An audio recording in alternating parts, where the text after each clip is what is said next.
बड़ा अच्छा सवाल है और ये अक्सर किया जाता है हमसे भी कि डिप्रेशन क्या है। तो यार मैं बी ऑनेस्ट आपको यहाँ पे आज बता दूँ ना, तो डिप्रेशन इट सेल्फ मेरे मुताबिक मोमिन के लिए जो है ना, ये लफ्ज़ डिप्रेस होना, डिप्रेशन, ये मोमिन को सूट नहीं करता कम अज़ कम। ठीक है, हाँ एग्जिस्ट करता होगा, ठीक है, लेकिन मोमिन को ये सूट नहीं करता कि वो कहे कि मैं डिप्रेशन में चला गया हूँ या डिप्रेशन हो गया है। इशफाक अहमद साहब का भी यही मॉडल था, वासिफ अली वासिफ साहब का भी यही मॉडल था कि मोमिन को डिप्रेशन सूट नहीं करता। अब सवाल आपका ये है कि डिप्रेशन है क्या है, व्हाट इज़ डिप्रेशन। तो डिप्रेशन की तारीफ कुछ यूँ बनती है, जो मैं आसान अल्फाज में अगर आपको करके बताऊँ, कि उदासी जो है ना, उदासी सर जी इंसान की फितरत का हिस्सा है। ये जो उदासी है ना, ये इंसान की फितरत में कहीं ना कहीं रख दी हुई है कि वो उदास होता है। ठीक है, और कभी ये उदासी बेवजह होती है, कभी इसकी वजूहात भी होती हैं। ठीक है, कभी ये भी बेवजह बेतुकी जिसको हम कहते हैं ना, बेतुकी पंजाबी से वो उदासी हो जाती है, कदी कदी वजूहात होंगी ने। ठीक है, अगर तो उदासी 2-3-4 दिन की नॉर्मल उदासी होती है, ठीक है, किसी का जनाब कोई रिश्तेदार मेहमान, मेरे साथ अक्सर ऐसा होता है, कोई मेहमान आया हो ना घर में और वो चले जाएं, तो बाद में 3-4 दिन तक जो है ना मूड वो सेट नहीं होता, उदास रहते हैं। ठीक हो गया, वो तो समझ में आता है जनाब। और एक होता है महीना 2-2 महीने, ये नौजवानों को आप देख लें, हमारी एज के लड़के लड़कियां जो है ना हमारी एज के, उनको आप देख लें, महीना 2-2 महीने जनाब वो उदास परेशान, वज़न कम होता है उनका, खाना नहीं खाते, भूख नहीं, मोबाइल को पकड़ी रखना है, ये हो गया है वो हो गया है, नींद की गोलियां खा के सोना है। यार मैं हैरान हो जाता हूँ वहाँ पे कि नींद की गोलियां खा के सोना है, अल्लाह दे बंदे हो, इसी एज में नींद की गोलियां खानी है तो भाई अगली एज चिक्की बनेगा थोड़ा। तो वो बाद में आ जाके जनाब, बाद में वो जो है ना, वो बच्चे आजकल के, ये हमारी एज के लड़के लड़कियां नींद की गोलियां 4-4 5-5 खा के सोते हैं, जो डिप्रेशन की गोलियां खा के सोते हैं जनाब, नींद नहीं आती। और बाद में इसके पीछे होता क्या है जनाब, वो कहते हैं कि हमें डिप्रेशन है।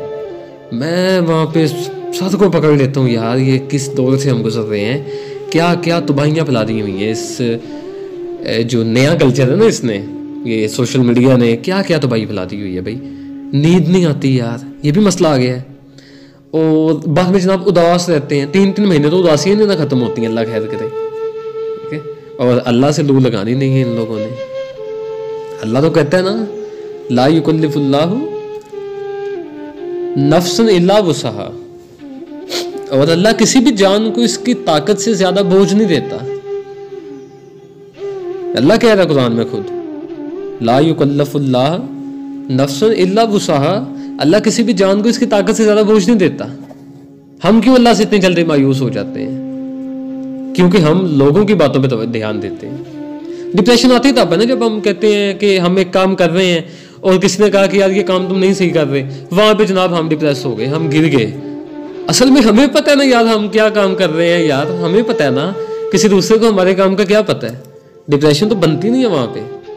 तो हैरान होता हूँ मैं सर फाड़ लेना मैं कि ये बन क्या रहे हमारे माशरे में, हो क्या रहे।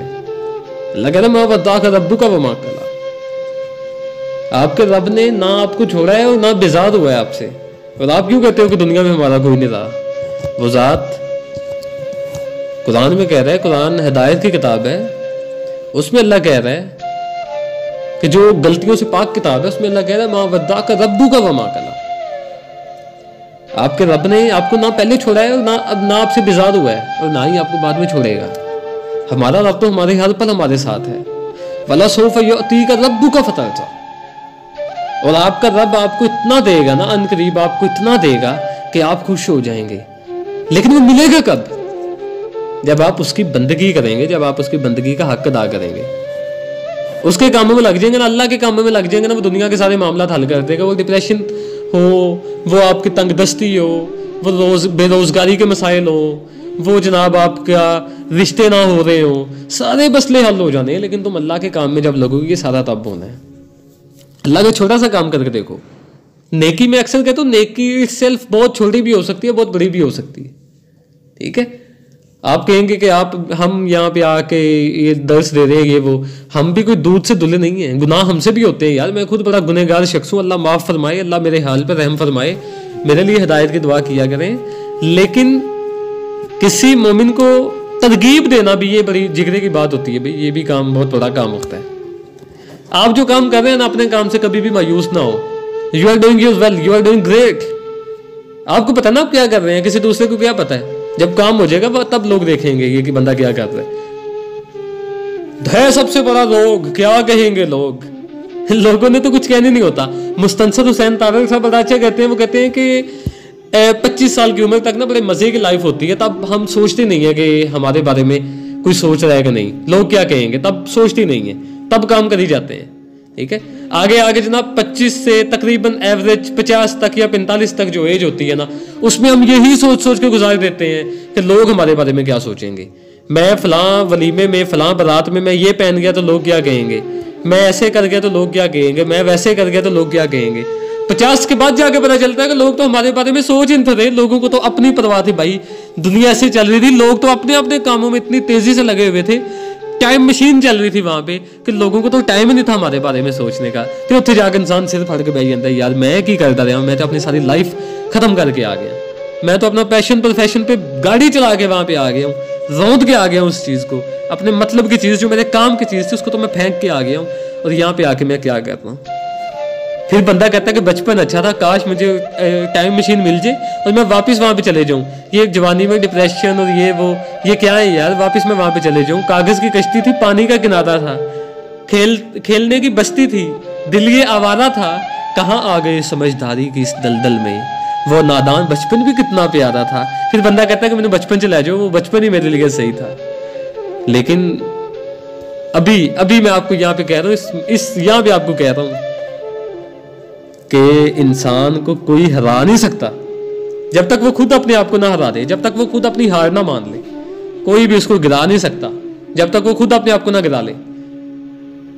अंधा एतमाद जो है ना किसी पे, अंधा एतमाद और तवक्कुआत ये खत्म कर दें आज से, आपके आधे से ज्यादा मामलात हल हो जाएंगे। बड़ा गजब का नजारा है इस अजीब सी दुनिया का। लोग सब कुछ बटोरने में लगे हैं खाली हाथ जाने के लिए। यार सारा कुछ तो आप दुनिया के लिए कर रहे हैं, कभी अल्लाह के लिए भी कुछ करके देखें ना। कभी किसी इंसान के मुंह पे स्माइल ले आए अपनी वजह से, आपके अद्धे मामला सेट हो जाते हैं। कभी किसी बंदे के मुंह पे स्माइल ले आए, आपकी डिप्रेशन खत्म हो जानी है। कभी किसी भूखे को खाना खिला दें, आपकी डिप्रेशन खत्म हो जानी है। कभी राह चलते को जो बेचारा सफेद पोश होता है ना, उसको 50-60 रुपए ज्यादा दे दिया करो। केले सेब ये चीजें जब लेते हो ना, इनके साथ बहस ना किया करो यार। यहाँ पे तुम 10-10 रुपए की बहस करते हो, बड़े बड़े होटल पे बूफे पे जाकर तुम 500-500 300-300 रुपया 1000-1000 रुपया वहां पे जाकर टिप दे के आते हो जनाब, और यहाँ पे तुम 10-10 की बहस कर रहे होते हो। कभी इन लोगों को भाई 50 रुपए ज्यादा दे के देखो, इनके मुंह पे जो स्माइल आनी है ना, स्माइल को देख के तेरी आधी से ज्यादा डिप्रेशन वैसे खत्म हो जानी है, और आधी जो बाकी रह जाएगी ना, वो किसी भूखे को खाना खिलाएगा, वो तब खत्म हो जाएगी। ये दुनिया का माल जो है ना, ये यहाँ पे रह जाना।